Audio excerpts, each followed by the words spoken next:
Rob, are there any watches where you would buy it if there was like one thing changed about that watch? What would it be? Oh, easy. Okay. Yeah. I mean, that's usually what stops me from buying so many watches is it's one thing wrong. It's, being a watch nut, oftentimes you're overcritical or over specific about one. Something bothers you enough to keep you from it. Yes, a 4:30 date window, the lack of a bracelet option. That's a big one for me, being a huge bracelet guy. Yes. There's another one that I hear a lot, but I kind of feel opposite. When I post a great, say, 39 millimeter watch, no fail, there'll be like 5 people in the comments going, "Wow, I wish it wasn't so big." And I'm like, I know it's literally the perfect size. So that's actually where I was going to go with my first watch. Okay. Is a size change.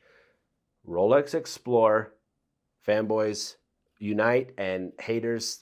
I get it. You're going to come at us for talking about Rolex, but a Rolex Explorer 2 Polar.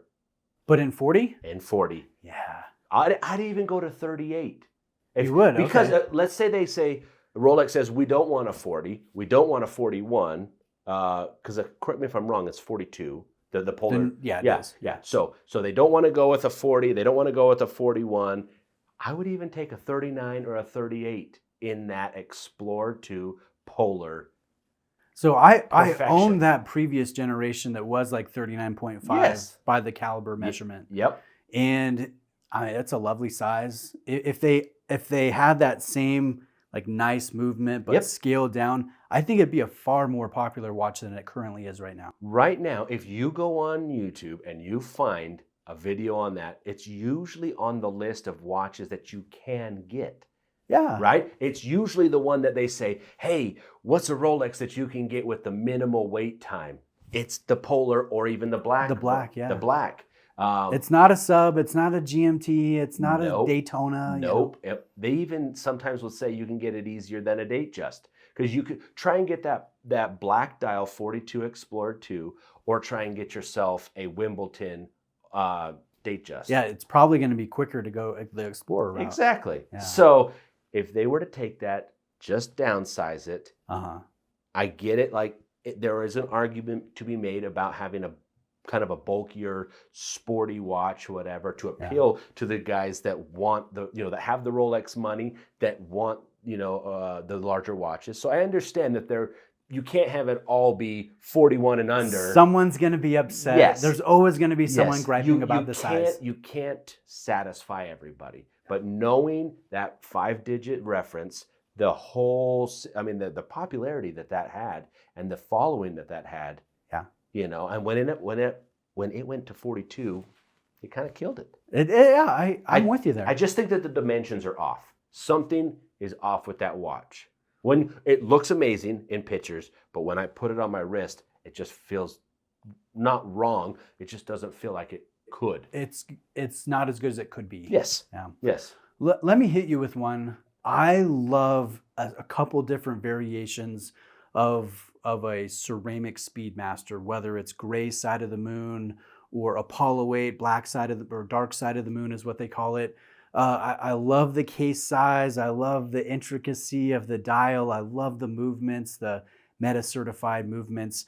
But I'm a bracelet guy, and I know the Swatch Group can do ceramic bracelets, but they've not done it yet when it comes to an Omega level watch. Now, why is that? Why do you think they haven't gone there? Because you're right. Like Mido, whatever you want to call it. I mean, it's Rado does it. Exactly. A lot of their base level stuff in the Swatch Triangle, Pyramid, whatever, has ceramic. I think, my own opinion, if they were to machine all the parts, they could do a nice bracelet, but it would cost however many X thousand more I bet you. than what's already an expensive watch. Would you think it would push it above a gold? I don't think so, but you never know with Omega, with the way they've been going up in price lately. I wouldn't put it past them. I mean, if you think about it, like what's the dark side of the moon you think retail for? Or the gray side or something? I don't even know. Like almost 20? 15? Are you talking about if it had a bracelet? No, without the bracelet. Oh, yeah. Right now, like if you went out and bought the gray side or something like that. Yeah, so a gray side is around 15. So around 15. And then 13-ish, I think 13.4 for an Apollo 8. I bet you if you had a custom bracelet in full ceramic, it would be right there toe to toe, if not a little bit above, because it's a never exotic been done material. Before. Yeah. You're gonna then get into the argument of, do I buy the full ceramic, or do I just go and buy the gold Panda? Which for me, I go gold. I would go gold. I love gold. Yeah, I've been on record numerous times saying that I would buy the gold Speedmaster over the Daytona. So my wish list is unrealistic because I want something, but I don't want it enough to really pay for it. Assuming that it's going to be super expensive, which it's likely, right? You need like the Asian, option to come into the mix of like, hey, for all you people that want, all these like Strap Code and all these other providers to come up with an aftermarket ceramic. Sure. Pay like $2,000 for a ceramic bracelet, and it would be amazing, like finishing wise and all that. That's what you need. Yeah. Is like one business idea for a strap company, right? Yes. Hey, you own a strap company. I know. I need to find a way to machine ceramic. Here's another. Actually, you go. Do you have another watch that you would buy if there was something a little bit different about it? Okay, so this is kind of a silly thing, and I know I can't speak in absolutes. My wife tells me all the time I speak in absolutes way too much. It's a problem. It really is a problem. But 430 date windows. I can go through a list 100 watches deep that I like or would even consider, but the 430 date window kills it. On the flip side, there are certain watches where I'm okay with the 430 date window. Okay. So I know it's a give and take. Like there's plenty of Zenith that I'm okay with it there. Sure. I'm like, it works. So are you like a 6 guy, a 3 guy, or a no date? Yes, all the way. I prefer no date. Okay. That's my starting point. And then I would go 6, and then I would go 3. And then if the absolute stars align just right, I'll consider 430. But most often, that's a deal breaker. To me, it just looks like the guy was at the computer designing it and was like, well, crap, I got this thing finished and I forgot the date. Let's put it right here. That's to me what it looks like. It's like a total afterthought. I've heard the argument that they're trying to maintain the markers, sure. all that. I think it's an excuse. What about a pointer date? Could you do that, or is that... Oh yeah, I love the pointer. I love the hand. I love all the other iterations. Forms. Yes, I'm not opposed completely to the dates, but it's that 430 date window. I'd even take. There's that Longines that has it at the 12. I would take that over a 430. Gotcha. I just don't like, because then you run into, how are they going to orient the numerals? Is it going to be anchored on the exterior of the wheel? So it's kind of at an angle, so you're looking at it weird. Yeah. Or is it going to be vertical, so then it's going to be askew in the window? There's all sorts of other problems, again, being super specific. But, I mean, there's a ton of Seiko. I'm a Seiko fanboy. You're a Seiko fanboy. Big time. No secrets about that. So many of these releases over the last 2 to 3 years have had 430 date windows. Regardless of how small you put the circle and you don't outline it in, it's still a wart on the dial. It's just like well, crap, we built this watch and we didn't put a date in there. We better hurry and throw it in there for the people that want the date. Yeah. But we'll make it really small for the people that don't like this, so then we can tell them it's not that noticeable. Bell and Ross, they do the same thing. There's a bunch of companies that do it, and I can understand the usefulness of the date. Yeah. But I just don't like the execution there. So when you mentioned Seiko, you made me think of Grand Seiko, because there are multiple watches where I go, ooh, that's so close to perfect, but I wish it was stainless steel, or I wish it was 62 GS case, or I wish that it had this specific spring drive movement. And I found with more than any other brand, Grand Seiko is so close to perfect, but there's always one thing that I'm just like, A couple that come to mind is like that new pink snowflake that we looked at. Oh, that was gorgeous. I think that's a phenomenal watch, but I'm not the biggest fan of that dark hue of titanium. I'd love ever brilliant steel that's bright and really complements that pink. and draws it out. Like I think that would be a huge thing. Or if they change the spring drive movement to one of their newer calibers that is thinner and I think more aesthetically pleasing, that has a longer power reserve that's in the movement side and not on the dial side, which I know a lot of people don't like about spring drive movements. And then one more from Grand Seiko while I'm thinking of it. I love the Peacock. It came out a couple years ago. It's a 44 GS case. It's a high beat GMT. Is it a green? Well, the first one they did was green, and then they did this dark blue. That is legit like one of the top 3 blue dials ever made from any watch, and you can fight me about it. Like, it's such a nice dial. But the watch is like 14 or I don't remember the dimension. It was huge on wrist when it comes to the height. And if they could just trim it down, I mean, that thing would be perfection, I think. So those are a couple more that I've thought of. Do you have any others?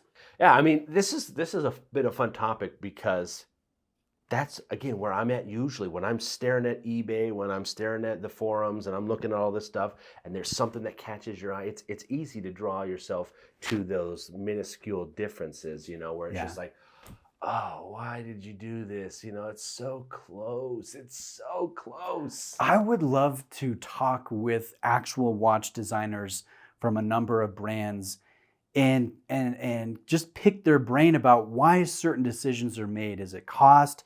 Is it committee related? Or is it just like a hard line that they, you know, really like this one thing and they had to put it in the final watch? Like, I'm interested to hear more about the process from people that work at brands that we love. Like, I think that'd be fun. So Longines, okay, you've reviewed it.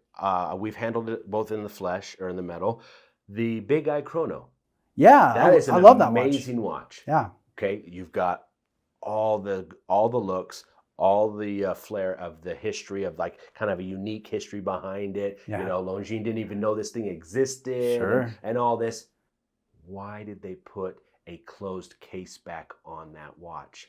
Oh, it's true. It has a column wheel that's been blued. Right? They have things in that Longines at $3,500 that Omega doesn't have in a $8,000 Speedy. And maybe that's why they close it. They're like, oh man, don't tell anyone we did this. So good. I see this and I'm like, this is an amazing, this is a proprietary chrono that Longines has that other people in the pyramid don't have.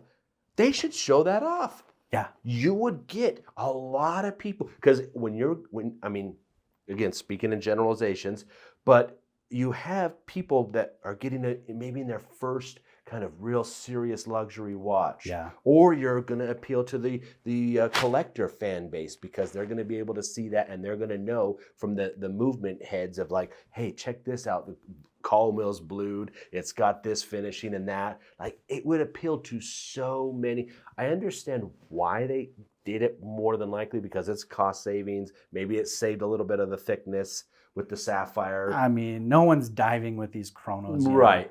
And they wanted to kind of keep it like historically vintage. Correct, because it wouldn't have had a display case back in the 30s or 40s, whatever. Well, the original wouldn't have had a blued column wheel, right? Right, exactly. They didn't even know the original existed. So why not just create this new thing, show off this amazing movement that you're actually getting actual value? I mean, huge value. Yeah, huge value. A column wheel chronograph that has the finish. Yes, it has the finish. It looks awesome. Show it off. Don't put it behind a closed case back, although the case back still looks cool. Yeah, not as cool as the movement would be, though. No. So that's right there. That's a good one. Yeah. Here's one more I thought of. I'm a sucker for the Aqua Terra in a number of different dials. I think it's a great everyday type of watch. I adore the movement, the 8900 movement.